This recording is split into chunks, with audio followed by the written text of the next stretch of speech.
preparing for his 24th NFL season. After finishing this season with an 8-9 record and missing the playoffs, the Patriots head coach told reporters, quote, "Nobody's satisfied with that.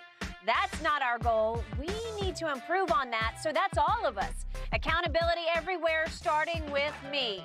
This one got me, guys. The Patriots haven't won a playoff game since that Super Bowl win over the Rams after the 2018 season. Ooh. Shannon, what do you think? Should the Patriots want Belichick back? Yeah. Coach Belichick is one of these coaches, Skip. He should be allowed to leave when he's ready. Like a John Wooden, Coach Wooden, Coach Smith, Pop, Coach Shula, Red Auerbach, Gino Amarena, Oriema, and Coach K. I believe Coach Knight would have been still at Indiana had his behavior hadn't become so reprehensible. They had no choice but to get him up out of there. Agreed. And I believe Coach Belichick, as long as his behavior doesn't become reprehensible or he does something so egregious that Mr. Kraft has no choice, I believe Coach Belichick, with what he's done, with his resume, that body of work, he should say, hey, I'm ready to go or I want to come back. And I believe he should be allowed. But, Skip, you know I've said, I'm going to give Coach Belichick the credit. I gave him the lion's share of the credit when Tom was there.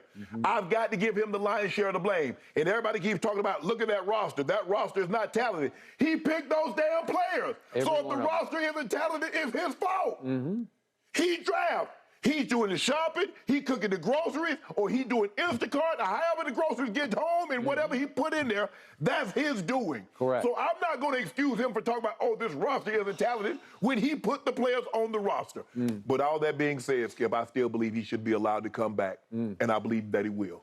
Okay, but for how long? As long as you want to. Well, you can't do that. Oh, yeah, you Robert Kraft will not allow that. What about... He is the keeper of the kingdom, and at some point he's going to have to make a very hard call here because I said from the start it was 75% Brady and 25% Belichick, and I believe slowly but surely Belichick has been exposed because he can't build a football team.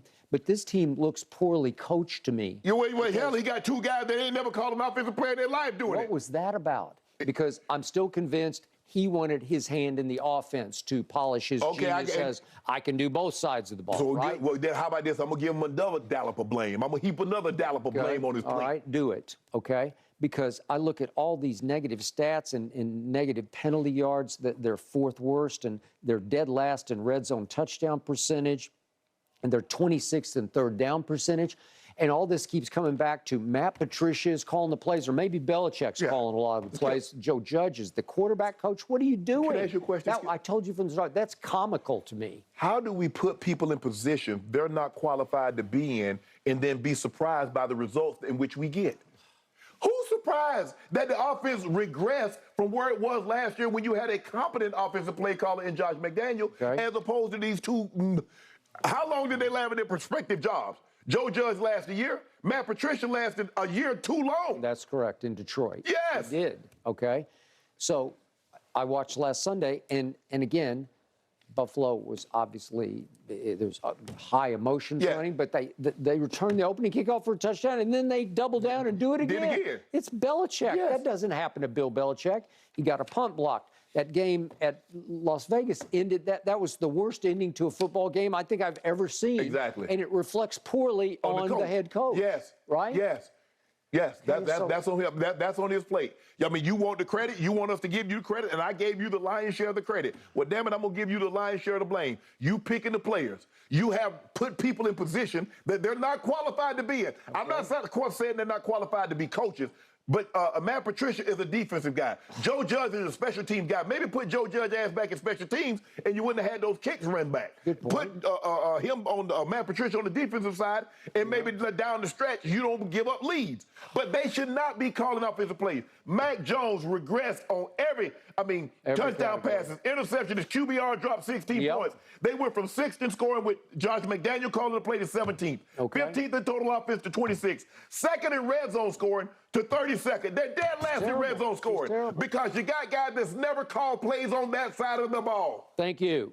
And you wound up last year, you did make the playoffs, and you lost 47-17 to Buffalo, and now you missed the playoffs. And you wonder why. Like, man, why is our offense struggling? Because you put people in position they're not qualified to be in, so you shouldn't be surprised by the results. Robert Kraft cannot be pleased with this. Don't be surprised by the results for the work that you didn't put in. I got it. It's a very un-Patriot, un-Belichickian finish to the season, that's for sure. All right, guys, let's move on to the NBA. Steph Curry, his return. Do you guys think that's going to vault the Warriors back to the top of the NBA? Let's discuss when Undisputed comes back right here on FS1. Confident in his team, he's using the word resilient. Don't forget, the Bucks have had 4 fourth-quarter and overtime comebacks this season. So, Shannon, what do you think here? Should the Bucks be 3-point underdogs in this game? I don't think they should, but the odds makers are saying the Bucks have been bad all year. We're not just going to look at an isolated incident in which Tom Brady and this offense seem to find their rhythm against another sub-500 team in the Carolina Panthers and say, you know what? All is repaired. The Tampa Bay Buccaneers are ready to take off. That's what the odds makers are saying. We've seen a large sample size. We've seen a body of work which consists of over 17 games. We're not going to say one game and all things have been fixed. Now, I'm looking at, and I'm also looking at the Cowboys. I'm looking at what Dak has been playing like, and it's like, I'm thinking to myself, it should be a 1-point game or even a pick-em ball game. But considering all things, the Cowboys have been a little bit more consistent, the last couple of weeks notwithstanding. But if you look at body of work, Skip, I believe the Cowboys have been more consistent than the Tampa Bay Buccaneers. And the odds makers say we're going to take the Cowboys' consistency over the 17 games versus the Buccaneers' inconsistency over 17 games. Skip, it's hard to believe that the Bucs have fixed everything that's wrong with them one game. So basically, that seems to be from everything that I've read and from what I've been hearing is that it's all repaired. After that Carolina, Tom Brady looked like Tom Brady. Skip, over his first 2 seasons, Tom Brady had 26 touchdowns and 5 interceptions when targeting Mike Evans. This season, even after Week 17, that monster game, he had 6 touchdowns, 7 interceptions when targeting Mike Evans. Got it. So for me, no. The Cowboys, they don't do well on the road in playoff games. If I'm not mistaken, the last road playoff game they won was that Super Bowl year when they went to San Fran and beat the 49ers. Wow, you're going all the way back. That's the last time they won a road playoff game. I'm sorry I got to go that far back. You're going back to 92? Okay, well. You mean the breakthrough season when they went out there and beat Steve Young and Jerry Rice? Yeah, that last time. Okay, all right. I was there. Oh, wow. Only the Lions have a longer losing streak on the road than the Cowboys. Yeah, they said last time they won a road playoff game, they beat Steve Young. Most of the Cowboy players weren't even born when that happened. Huh. Interesting. I hadn't thought of that. Because then they got more dominant, and then they're just winning at home. Yeah.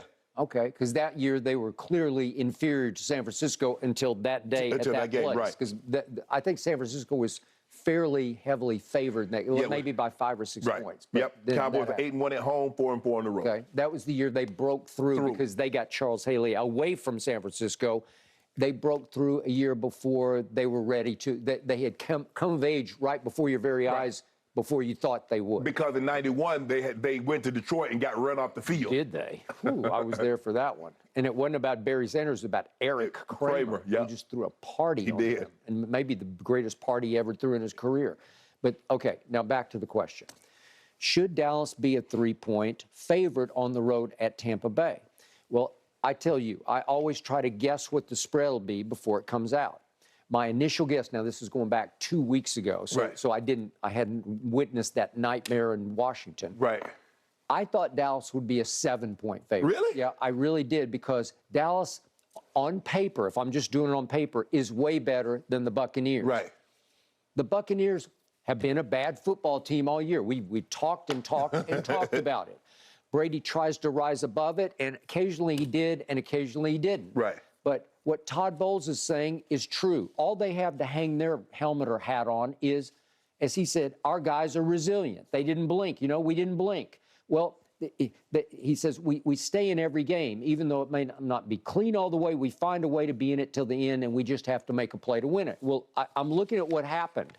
They lost 9 games. Right. They won 8, but they lost 9. And the best game they played was probably the opening night at Dallas. It was 19